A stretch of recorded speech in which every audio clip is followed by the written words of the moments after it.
Welcome to my channel, Off-Grid Nomad Living, and also to my friends on Facebook. Uh, Almost a week ago, I left Texas for the beautiful state of New Mexico, and everything was great, except departure day in Texas turned out to be dreary, rainy, a little chilly. But I got to park in New Mexico, and the weather was great over there. It was in the mid-80s. Beautiful sunny day, and it was the last day, so to speak, of that kind of weather because it was going to change significantly in the next 24 hours. So I get to Lake Brantley State Park, and I pull into the RV park, and it was about 1:30 in the afternoon. Now, normally on a day like that, and the park had quite a few RVs in it. And when you get to a point in that afternoon and it's nice weather, the next day is going to be chillier, there should be people out and around riding their bikes, taking walks, or working around their rigs, whatever. I parked right next to the camp host,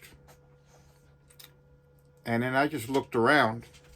And for those of us who are older, this reminded me of the X-Files or the Twilight Zone, because there was nobody out. Fairly full RV park. I pulled up next to the camp host, who never came out of his rig or her rig. Nobody was out, and I just exited stage right, and which is fortuitous because I went to a KOA, which is on the other side of the lake, and this was a site where I had to pay a little bit more, but I had all the amenities. And thank God I did, because for the first time, my batteries died at night for 2 nights in a row. And I think my lithium battery, part of the problem for that was I think that when I first set it up over a month ago, I didn't let it drain down to zero. So it drained twice, one night after another. And then since then, it has been fine.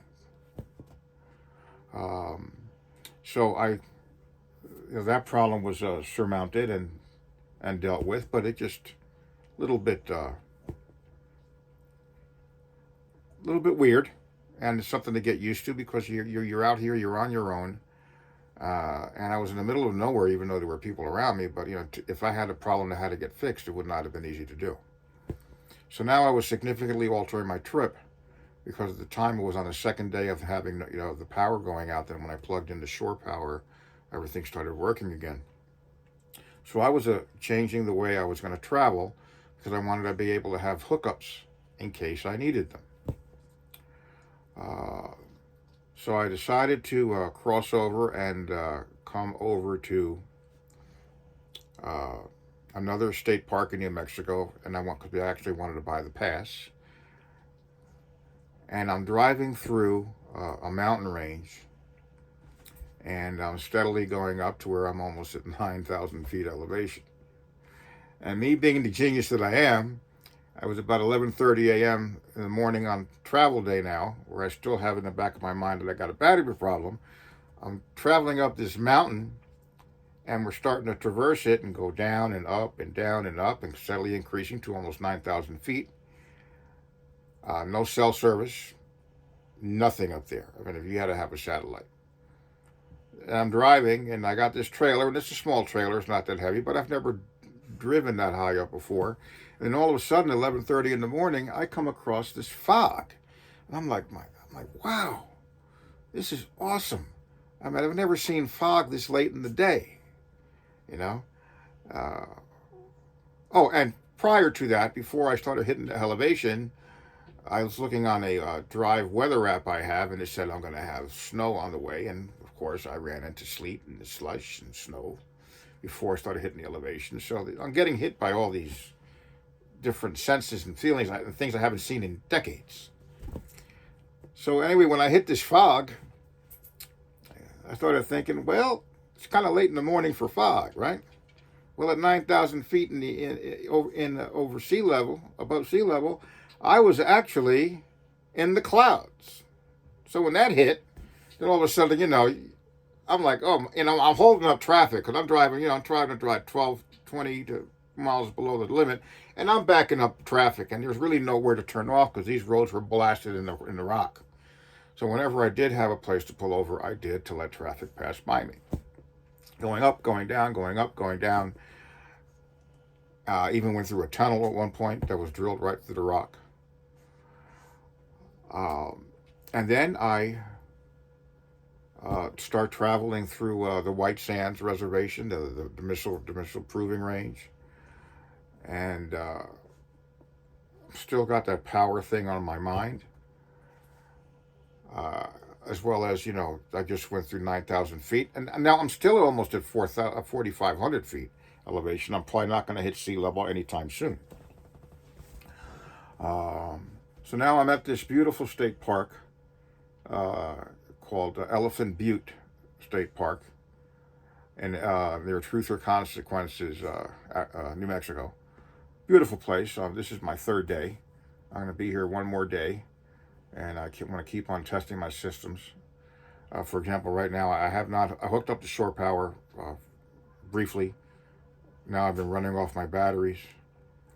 Again, I don't really have much that I need an electrical outlet for because I've scaled everything down, and everything's fine so far. I think what it was that it was my fault that I didn't train the battery, so to speak.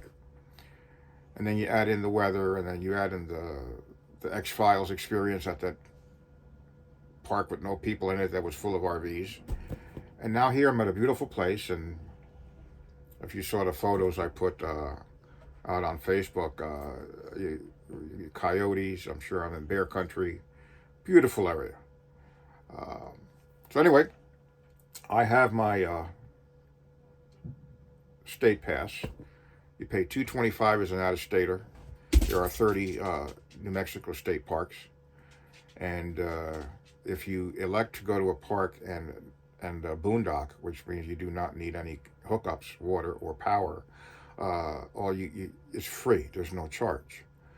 And if you do pick a site with power, I believe it's a minimal charge of. I'm going to one on Tuesday to another park, and it's going to be $4. Plus, you have to pay the $4 reservation fee on Reservation America. So it's actually not a bad deal. Showers here. The park is beautiful. I'm probably I'm probably a few hundred feet above the elevation of the lake, and all that lakefront property is all boondocking area, and I didn't want to do that right now. But still, this is a beautiful place. Beautiful place. So from here, I am going to City of Rocks State Park, which is exactly what it is, a city of rocks. I mean, if I'm so inclined, but again, I need to be next to power to make sure that my battery is okay. If you elect to go to that park and want to go boondocking, I mean, they nestle you in among boulders. I mean, it's pretty cool. Me, I'm going to be in a regular spot with electric. I'm only going to be there for one day, and then I'm going to be crossing into Arizona, staying on federal land. I will actually be boondocking, which means no connectivity at all, not even a reservation. I'll be able to go out there, find the land I want to camp at, as long as it's BLM or National Forest, and then I'll be able to just park. You can stay up to 14 days, but I'm only going to be staying overnight because I'm making my way north to Concho, Arizona, to look at my property that I purchased. I have an acre there that I have to develop. That's going to be my fallback if I decide to stop traveling, get tired of it, or whatever. But it's an acre, not too far from town, so I'm going to have cell service. But I have to put septic in there. I have to prepare it, and I have to go see the planning department to see what my minimum needs are that I need to meet so I can actually camp there year-round. Right now, without any development, I'm only allowed 30 days. So I'm going to go up there for a couple of days only, talk to the planning commission. I'm not going to have any work done right now because it's a little chilly up there, and I'm going to wait till the springtime. And from there, I'm heading to Phoenix and then into a Quartzsite, where I'll probably spend the next few months. Uh, and at least through February, I plan on it. Uh, and I'll be boondocking there. But I have, plenty of power, and by then I'll have determined whether my battery's fine, and I think it is. But a little bit of a different week.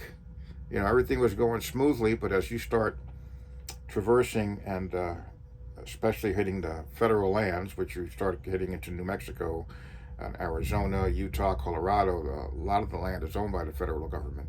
So the places you can go to are few and far in between, and you need to plan ahead of time. And I was ready for it. I wasn't welcoming what happened, but I didn't suffer from it.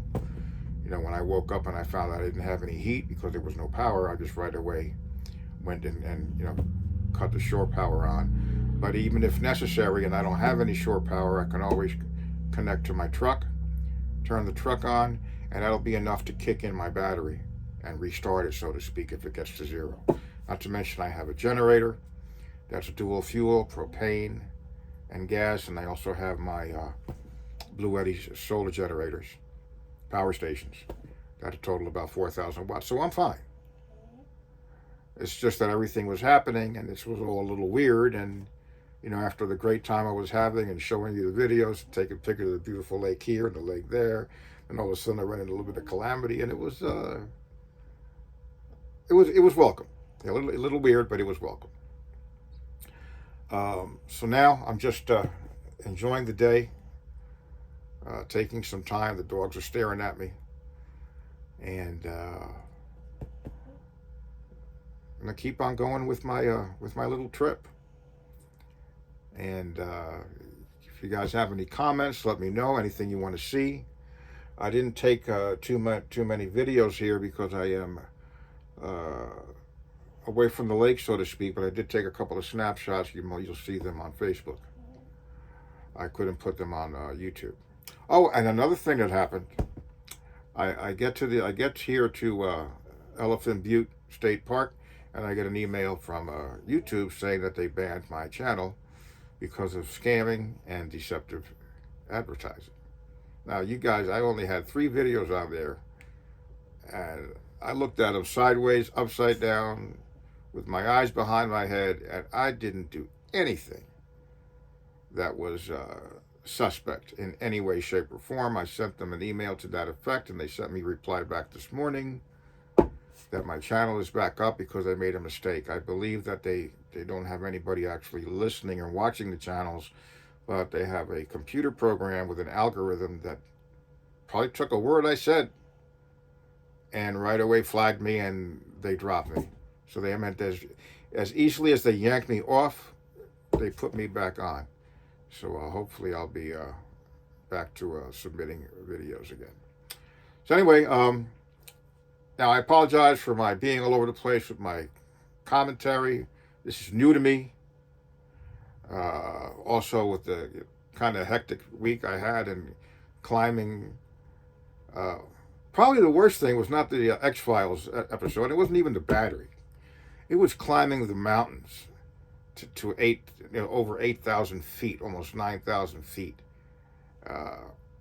And I've never been that, other than in an airplane, that high before. I mean, even in Jersey, I don't even think we had any mountains that high. So that was different. And of course, the sleet and the snow when it was cloudy that day, and it was a challenge. But all is good. This is a beautiful place. If you ever want to go or do what I'm doing, New Mexico State passed 225 for a calendar year, and they have 30 parks. You can stay 14 days and then move to another one. And there are people that do that. They'll stay the whole year in New Mexico and just go from park to park. And if you do not need power, if you do not need water, if you can self-sustain, you don't pay anything. And that's not bad. And from what I understand, if you for the summer, the cooler months and the warmer months, if you stay in the warmer months when it's hot down here where I'm at, and I'm not too far from Mexico, then you can go above Route 66. and it'll be cooler up there. And then vice versa in the wintertime, you're down here. Like right now, we're in the 60s today. At night, we're hitting in the high 30s. Tomorrow, I'm going to be going west and a little bit south, so it should warm up a little bit, and then I'm going to pick up the temperature a little bit when I cross into Arizona.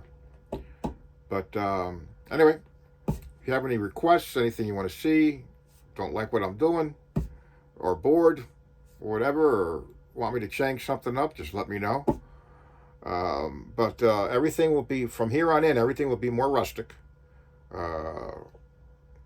And especially when I start setting up, when I get to quartzsite, that'll be a long-term setup. So I'll be setting up a little bit of a clamshell tent, an outdoor shower tent, and some rugs on the ground. And I'll be putting out some pens for my dogs, and keep an eye for the critters, obviously.